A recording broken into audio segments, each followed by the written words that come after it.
They set her house on fire the night she testified. But what burned deeper was the silence that followed.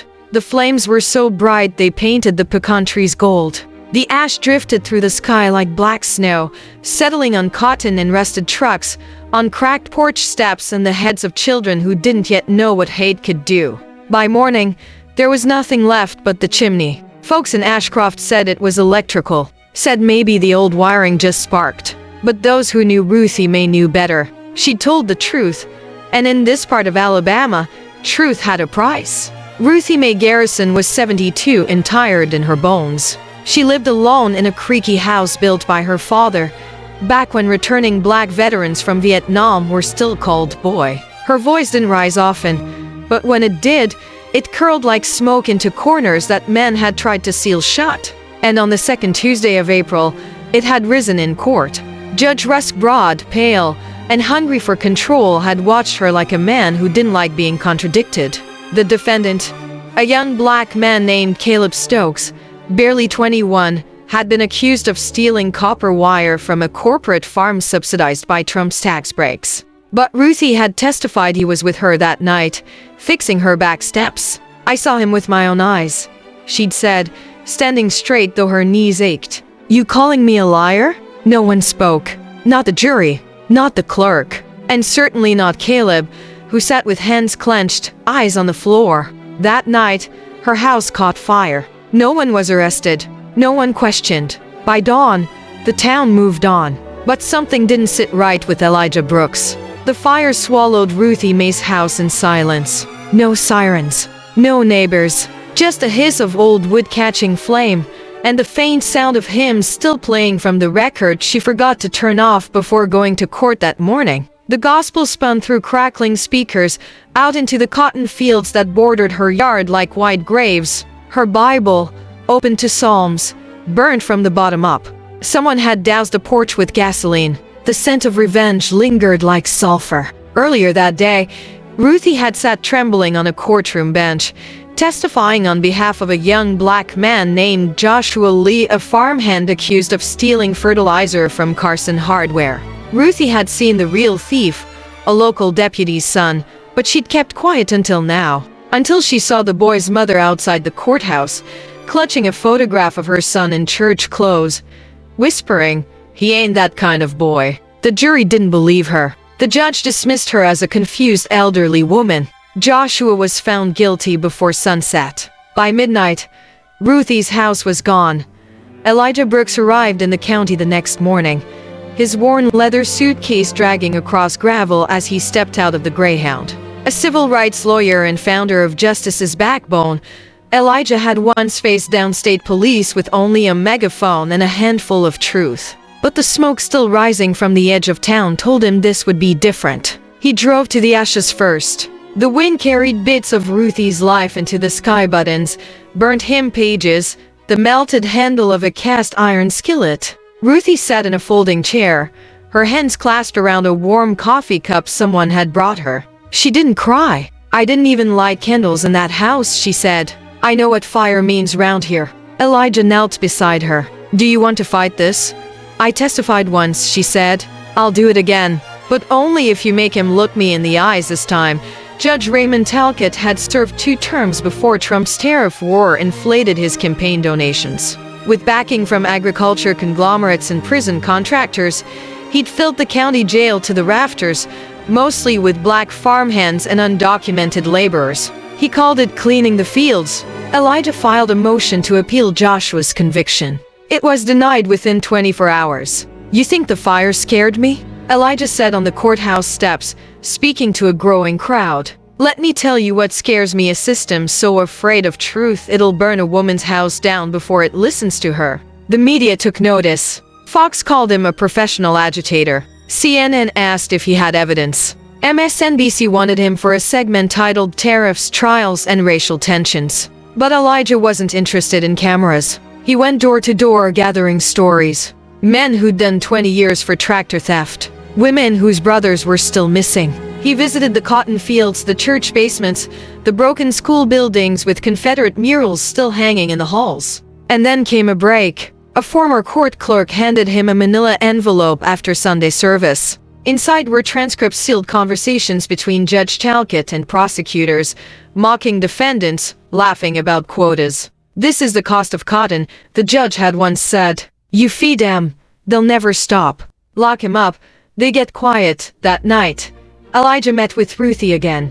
"I'm tired of being quiet," she said. "So am I." Together, they planned the first public tribunal, a citizens' hearing, to be held in the same courtroom that dismissed her. And this time, there would be more than ashes left behind. The old courthouse bell hadn't rung in 20 years, but on the morning of the tribunal, its rusted clappers swayed like it remembered the weight of justice. By noon, the steps were packed: black farmers in Sunday suits, teachers in faded cardigans, teenagers holding up homemade signs. Across the street, a row of white men in starched uniforms leaned against their squad cars, eyes unreadable. Inside, Elijah stood where the judge once had, not in robes, but in his best shirt and a tie that still held the smell of mothballs.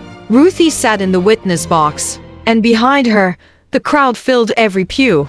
"This court is unofficial," Elijah said, "but the truth it hears will echo in every courtroom that follows." They called their first witness, Luis Ortega, a migrant worker whose brother disappeared after being arrested for trespassing on a tomato farm. Then came Gloria Benson, who found her teenage nephew's mugshot on a private prison company's recruitment brochure. The stories poured in fast, trembling, full of rage and grace. Midway through, Elijah read aloud from the leaked transcripts. Gasps rippled through the crowd. "I've never heard our pain said back to us," one woman whispered. But not everyone was silent. Judge Talcott burst through the double doors, flanked by deputies. "This is illegal," he barked. "You're interfering with judicial proceedings. You interfere with justice," Ruthie said, rising to her feet. The judge sneered. "You think this circus matters?" Elijah stepped forward. "This is your reckoning, Judge. You're not above it." A camera clicked. Then another. The story was spreading. The tribunal ended in prayer. Not because they were done, but because they'd just begun. The next move came not from the courts, but the banks. Within a week of the tribunal, 5 black farmers received foreclosure notices, land seized under the guise of economic adjustment due to new tariffs. All 5 had testified. "This is how they answer truth," Elijah muttered. He traced the bank signatures back to a boardroom in Atlanta, where local institutions were being gutted by larger firms with ties to the same agricultural lobbies backing Judge Talcott. They weren't just jailing the bodies anymore. They were erasing the land.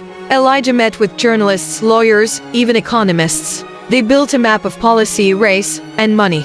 And at the center, cotton. Once again. "We never left the plantation," said one elder. "They just moved the fences." Ruthie, now sleeping on her niece's couch, watched the hearings replayed on live streams. Donations poured in. Anonymous tips followed. A banker's daughter emailed Elijah. "My father keeps a book," she wrote. "It's not digital." She smuggled it out. Inside, a ledger of land seizures organized by race. Even notes about problematic activists, Elijah's name among them. "Here's your RICO case," Elijah's co-counsel said. "But they'll come harder now." And they did. Elijah's office was raided under tax fraud suspicion. His brakes were cut. His mother's grave was desecrated. Still, he filed the federal case. Brooks v. Talcott et al. The filings alone shook the county. And Ruthie? She showed up at the courthouse again. Not to testify. This time to stand. Outside, beneath the statue of a Confederate general, she read Psalm 94 aloud. "They crush your people, Lord. They oppress your inheritance." 100 voices joined her. The cotton fields weren't quiet anymore. The retaliation came at night. Crosses burned at the edges of driveways. Flyers were taped to church doors warning of God's reckoning on agitators. One morning, a black teacher found her car painted with the words, "Trump's America, don't forget." But the fields had turned. Not just metaphorically, the cotton was blackened. Sabotaged by protesters who poured dye into irrigation ditches. "Let them see what tainted justice looks like," someone scrawled across a barn wall. Elijah walked the fields with Ruthie and the others. The sight of it shook even him. "You started something," Ruthie said. "No," Elijah replied. "They did. We're just refusing to stay quiet." The federal case went to hearing. Inside the courtroom, the ledger was displayed. The clerk who leaked it testified in a trembling voice. One by one, farmers read from eviction letters. And then Ruthie took the stand. She did not tremble. She told them about the fire, about the years she bit her tongue, about the photograph of Joshua Lee's mother and the moment she couldn't keep silent. "Y'all called me confused," she said, "but I know exactly what I saw. And now you see it too." The judge tried to strike parts of her statement. The jury objected. That afternoon, the court ruled to move forward with the case. The tide had shifted. When Elijah walked outside, the crowd was larger than ever. White allies, black elders, Ladings workers, even some local officers off duty, standing without uniforms. The fields were black, but the voices were many. The verdict didn't come quickly. For weeks, the court heard testimony, economists explaining systemic theft, linguists decoding racially coded language, and survivors recounting generations of land loss. The cotton fields, meanwhile, remained black. A visual reminder, a bruise that wouldn't fade. Elijah worked long nights. So did Ruthie. They organized rides for elders to attend hearings, published the testimonies online, and turned the courthouse lawn into a memorial for the wrongfully convicted. Each name painted on a white flag. Hundreds of flags. One morning, a little girl walked through the flags with her grandfather. "Why all these names, Papa?" "Because people forgot them," he said.